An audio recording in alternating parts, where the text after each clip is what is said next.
Hello all, welcome to the Target Gate series in Petroleum Engineering background. Our discussion is on petroleum production operations subject where the first topic I will be presenting is on well equipments and well completion techniques. So let's begin. Okay, background. So as we all know, the food for an oil and gas engineer is hydrocarbon. So without hydrocarbon, there is no petroleum engineering background anywhere in the world. So hydrocarbon typically consists of the oil in black oil composition, and when the pressure is below bubble point pressure, it is called oil and free gas. So when the pressure is above bubble point, we call it oil phase, and there is a gas phase that is dissolved in the oil phase. So crude oil is a black liquid that is sold to refineries to be refined. So this is where the chemical engineering people come into picture. So they take the crude oil from engineering people and they'll refine it into products such as gasoline and lubricating oil. And natural gas is a colorless, odorless gas that is sold to gas pipelines to be transported and burned for its heat content. Both crude oil and natural gas occur naturally in subsurface deposits. So that is where the drilling program is planned and the completion comes into picture. So in this discussion, we'll look into the various petroleum production operations equipment and the well completion equipment. There are many different crude oils, for example, volatile oil, black oil, near critical crude oil, and among others, and also natural gas like wet gas, dry gas, retrograde gas, condensate, and all. Some are more valuable than others. Background. The production system is a composite term describing the entire production process and includes the following principal components, namely the reservoir, the wellbore, the production conduit, wellhead, Xmas tree, and flow lines. Here Xmas tree is the Christmas tree, and the treatment facilities. The reservoir has the productive capacity where its porosity and interconnected permeability will let the fluid produce into the wellbore when the perforation planning is done. So the dynamic production characteristics are achieved in the life of the reservoir. So when there is no production, we can go for stimulation techniques such as like matrix hysterizing and hydraulic fracturing, and even when the sand is being produced, we can go for sand control techniques also. The wellbore is the production interval which has the sump and the fluids coming out from the from the bottom hole into the wellhead. The production conduit, it comprises of the tubing and the tubing components where the fluid primarily is transported through this tubing. So we will look into different configurations of the production transportation. The wellhead, it is a it is a valve like thing that is composed of many components where we will discuss it later.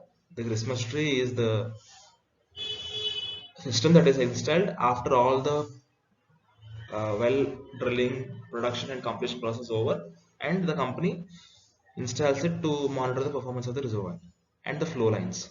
Also treatment facilities like separator and chokes, we all have those. So as you can see in this picture, this is a complete petroleum production system which comprises the reservoir that is drilled from the surface through the proper drilling program. So the reservoir extent pressure is PE. The average reservoir pressure is P bar, which we generally use in calculations in conjunction with PE, and the bottom hole pressure is PWF. So when there is a drawdown pressure that exists between the reservoir and the bottom hole, that is PE minus PWF or even P bar minus PWF. So that is responsible for fluid to flow from reservoir into the wellbore. So from the well bottom hole to the surface wellhead. So there is a pressure drop called PWF minus PWH. So you can see a typical wellhead installed and a Christmas tree which consists of massive walls on four corners, and this is a typical treatment facility called separator. So separator is responsible to separate the fluids coming into the wellhead to identify the components like oil, that is the middle component, gas the top component, and the water is the bottom component. This is done by separation of the fluid through density. So in the drilling phase, we have the casing string design and the drilling fluid selection, because the drilling fluid is the major component that is required to appropriately and probably drill the formation through its specific functionality. So the drilling fluid selection is very important. As you know, it has so many functions like cooling the bit, lubricating the bit, and suspending the cuttings that is generated. Also the casing string design, like to what depth we need a drilling collar or like a casing that is essential, production casing, liner casing, and among others, intermediate casing, surface casing, conductor casing.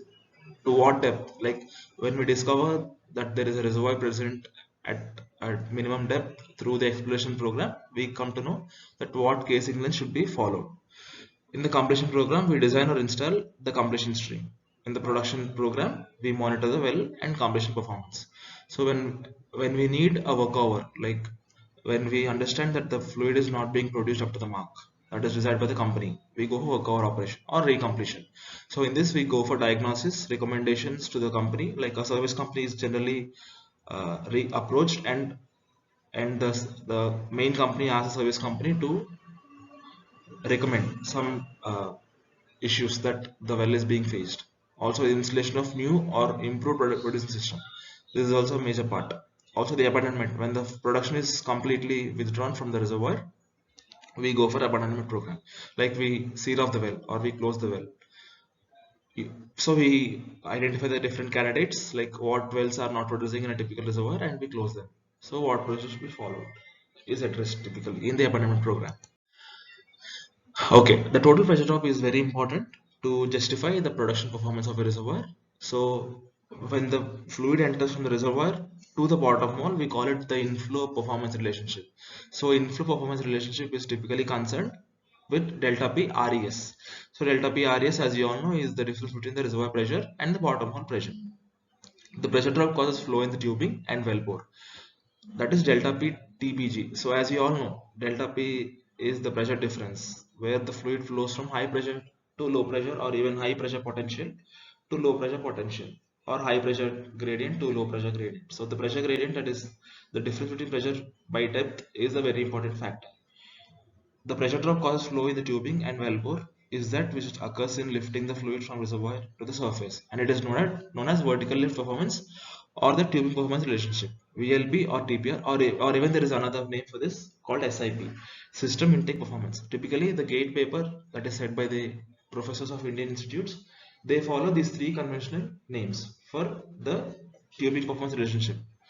So for natural flow, the total pressure drop from the reservoir to the surface is delta P RES plus delta P tubing plus delta P TH.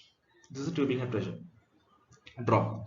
The pressure drop across the reservoir, the tubing and choke are rate dependent, and these relationships therefore define the means by which we can optimize the production of the fluid from the reservoir. Reduced production performance. So typically, what are the causes of reduced production performance? It is basically limited reservoir pressure. So when the reservoir pressure or the pressure energy of the reservoir, when it is not available and it is very low, so it may not be feasible to achieve a significant and economic production rate from the well. In such cases, it may be necessary to either assist in maintaining the reservoir pressure or arrest the production decline by use of gas or water injection for a pressure maintenance. So at this point of time, you may understand that use of gas or water injection, it is a secondary recovery procedure in line with the artificial lift techniques. So we have to improve the reservoir pressure and to maintain the optimum production rate from reservoir into the wellbore. Minimum surface pressure. So when on arrival at the surface, the hydrocarbon fluids are fed down a pipeline through a choke and subsequently into a processing system whereby the fluids will be separated, treated and measured. To be able to allow fluids to be driven through the separation process, and in fact to provide some of the energy required for the process itself, it will be necessary to have a minimum surface pressure which will be based upon the required operating pressure for the separator. So separator, you should have an operating pressure at a minimum value to let more fluid enter into it for an optimal separation. Well completion and its need. So well completion, typically after drilling it will be done. It is the path. It is basically laying out a pathway to recover hydrocarbons from reservoir and to make the well produce and make revenue. So on a whole, it is to achieve the communication between the reservoir and the well bore, because during the drilling procedure the well is cased and cemented, so there is no communication between the reservoir and the well bore. The main phase in well completion, so which include checking and conditioning the borehole. So prior to well completion, we check and condition the borehole using some appropriate completion fluids. And second one is remedial cementing. So when we go for a cement bond log, when we find that there is no proper cementing across the well bore beside the behind of the casing, then we go for remedial cementing using some squeeze techniques. So we then re-establish the pace of borehole communication using perforation techniques. We go for well testing to find the optimum production rates. We treat the pay zone, we install the equipment, and then we put the well on stream and assess the performance. If the well is not adequately producing, then we move the rig, and later the operations include measurements, maintenance, workover, and abandonment. When abandonment is the last procedure that is done to kill a well. Types of well completion include open hole completion. So the pay zone is drilled after a casing has been run in and cemented at the top of the reservoir. It is left as it is and is produced directly through the uncased open hole. So you can see there is no casing across the pay zone. Generally, perforated liners are used in sandy wells where sand control is an issue. We have to go for perforated liners, where liners are small diameter holes which a liner is installed, and it reduces the production of sand, but not up to a great extent. Caged hole completion. The pay zone is drilled, caged, and cemented after a casing has been run in and cemented at the top of the reservoir. Then it is perforated to restore the connection between the wellbore and the reservoir. Generally used for problem formation. So you can see when more problems are found in the production system of the reservoir, then we go for this caged and perforated. This is the common completion technique followed by the industry. Single zone completion. The well is equipped with a single tubing, can be used with production packer or without it. So single tubing is installed when there is only one production zone. So packers isolate the casing tubing annulus to maintain the stability of the casing. So the fluid is produced in this zone through the tubing, but the casing and tubing annulus is isolated. Also, we can go with tubing alone when you have less or reduced production rates, and stability is not an issue. Multiple zone completion. The well is equipped with single tubing or two tubing. So when we have two producing zones, where upper producing zone is perforated as upper perforated reservoir and lower producing zone is perforated. There will be two producing zones, one above the other. Packers are strictly used to isolate the casing tubing annulus to maintain the stability of casing. So we have dual packer system at the top and at the bottom. Tubingless completion. So when we have multiple pay zones, so we go for this completion. The well is equipped without tubing when the formation is capable of producing only hydrocarbons with little or no sand production. When there are multiple pay zones, several small cemented production casings are used. So these are cemented production casings. So they will tackle the production coming from each zone, and they'll give the more economy to the company, through which they get the more revenue. So selection of flow conduit between the reservoir and surface. This is of major concern because we should know prior to the completion technique only, should we use tubing or no. So what factors govern this selection procedure? There are a number of option methods in which the range of considerations may include influence the choice, including cost, flow stability, ability to control flow and ensure well safety or isolation, ensuring that the integrity of well will not be compromised by corrosion or erosion. However, for a single completion zone, the following alternatives may exist. So we can go for tubingless completion with casing flow. We can go for casing and tubing flow.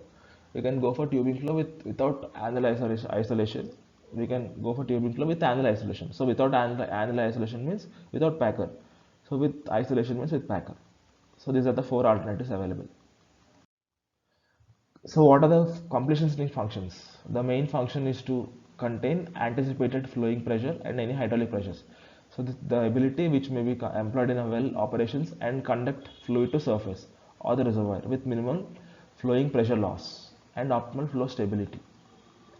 Also the ability to isolate the annulus between the casing and production tubing if flow instability is likely, or it is desirable to minimize reservoir fluid contact with the production casing because corrosion is an issue. The ability to affect downhole shut-in either by remote control or directly activated by changing well's flowing conditions in the event that isolation is at surface is not possible. A means to communicate or circulate between the annulus and tubing. a provision for physical isolation of the tubing by installation of plug to allow routine isolation for pressure testing of the tubing. So these are the completion string functions and the essential attributes for majority of completion string installation. So this is a typical completion string. We have the pay zone here and the tubing is installed and the annular isolation is done using packers. So we may look into more completion string components in the upcoming slides. Okay, so well completion string from top to bottom. We have the XMS tree at the top for flow control and isolation. We have wellhead for tubing and casing suspension. We have SSV, subsurface safety valve, which is surface controlled or subsurface controlled for safety isolation, downhole. Side pocket mandrel for circulation or fluid injection. Sliding slide door for fluid circulation. Seal assembly to accommodate tubing stress. Packer for annular isolation.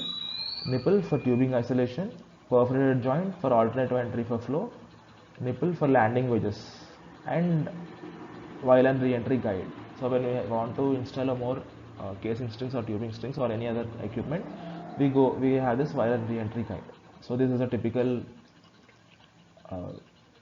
XMS tree and wellhead. So in the XMS tree, at the top we have swab valve. Swab valve is to encounter any logging equipment to be installed. At the right we have wing valve, which is the production valve. At the bottom we have master valve. There are actually two master valves, upper master valve and lower master valve, where one master valve when it is failed, the other one will counter the functionality.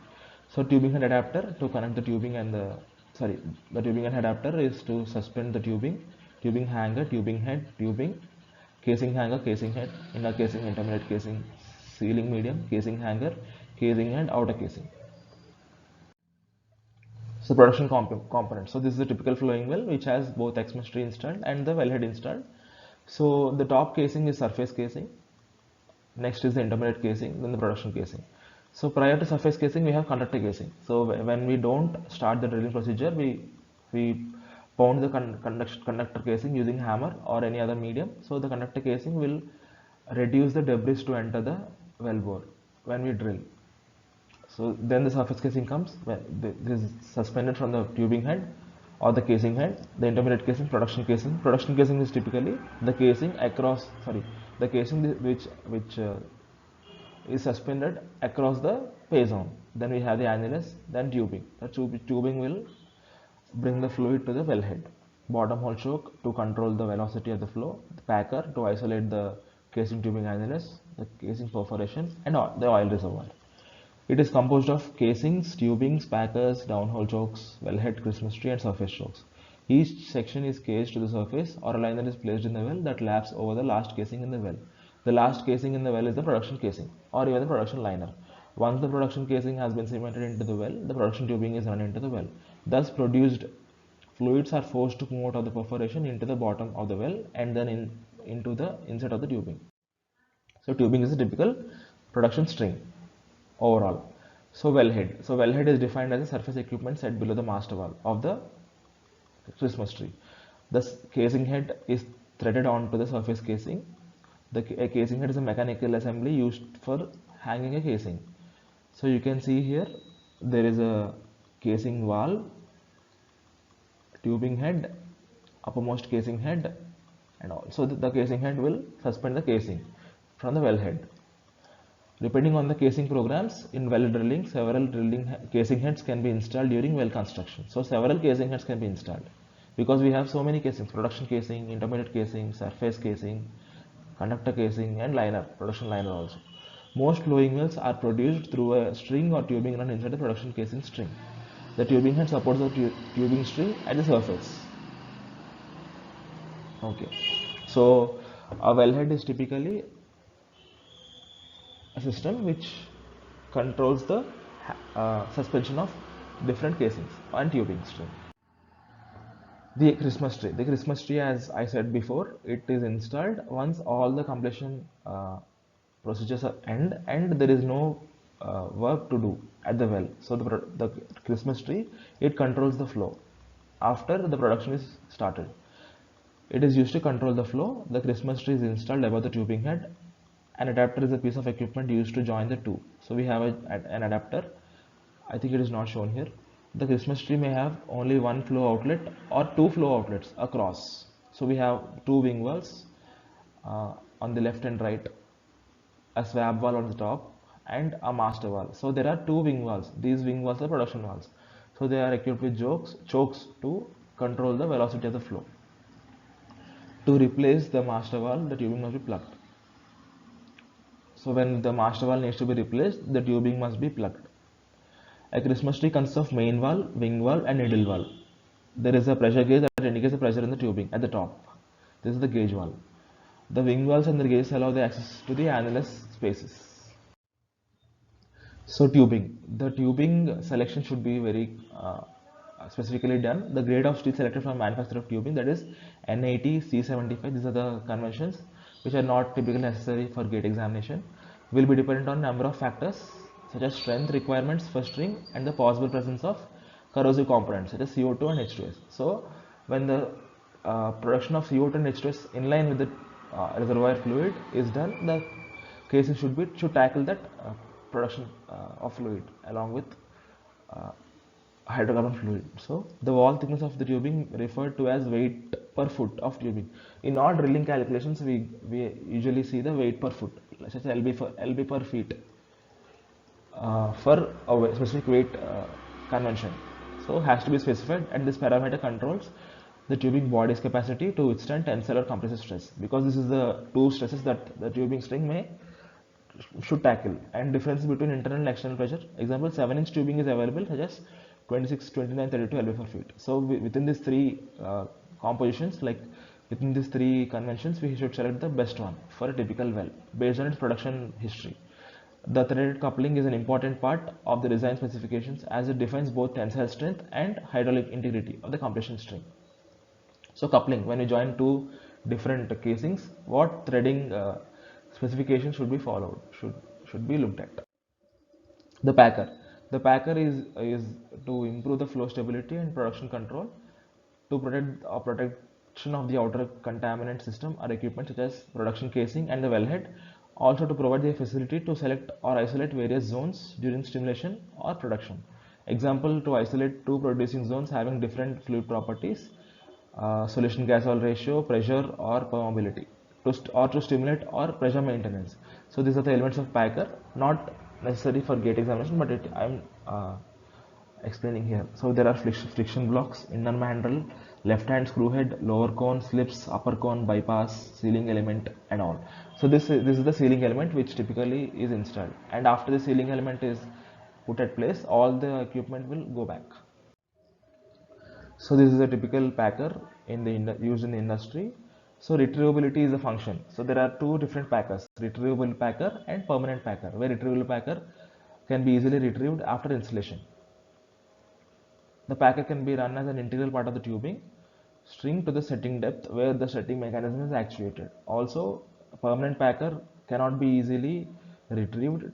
It is usually run and set specifically with or without the tailpipe, and the tubing string is subsequently run and engages the packer to achieve a pressure seal within the central bore of the packer. So to retrieve the packer, it is necessary to mill away, that is to drill away the packer internal sleeves to allow rubber element to collapse.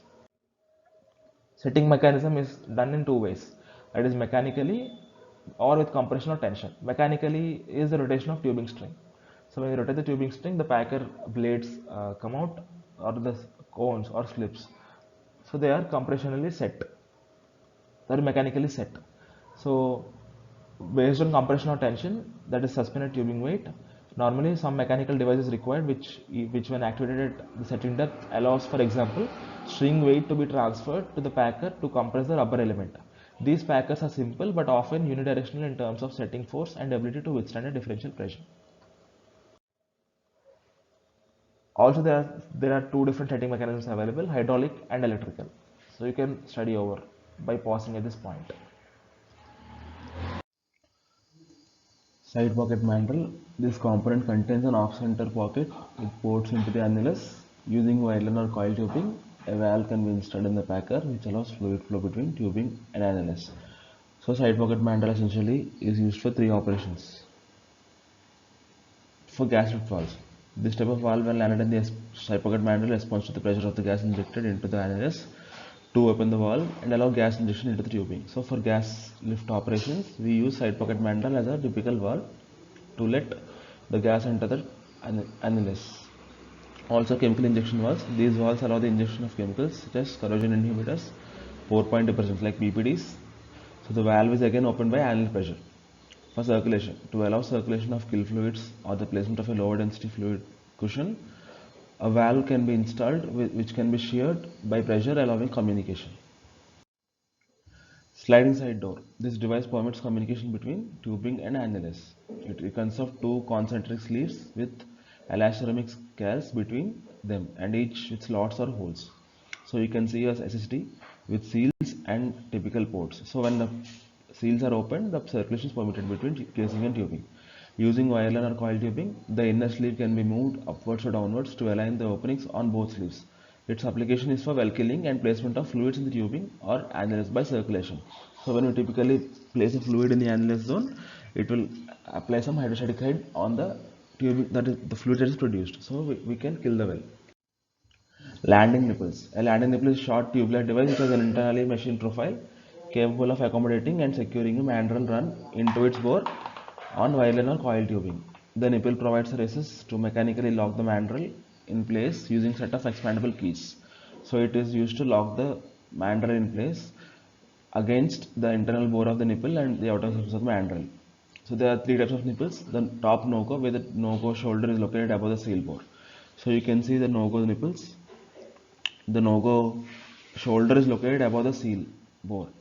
The bottom no-go, where the no-go shoulder is located below the seal bore.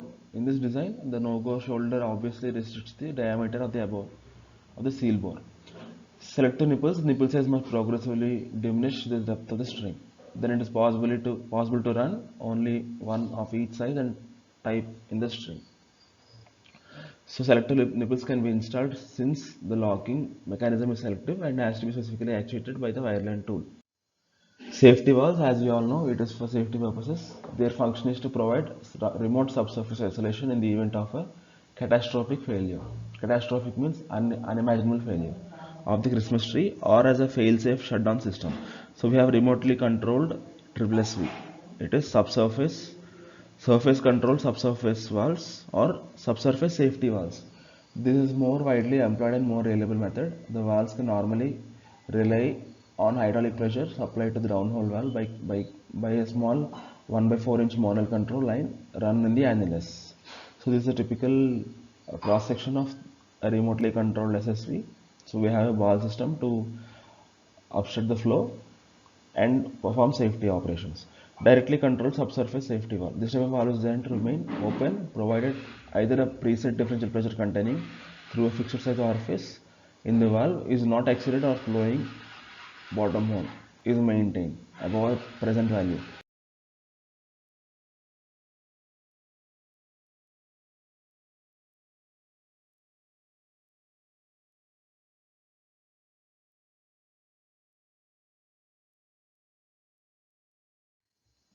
This is an offshore production system where you can see this is a typical satellite subsea wells. So this is a wellhead. There is a wellhead present here. From subsea wellhead, there are flow lines to subsea manifold. From subsea manifold to the riser. From the riser to the expansion tie-ins like to the shore in this manner. This is the export pipeline. So in offshore production system, we have several components like manifold, umbilical cords, umbilicals, wellheads, cluster wellheads and satellite wellheads, and all that will be explained in the offshore part of the lecture series. Thank you.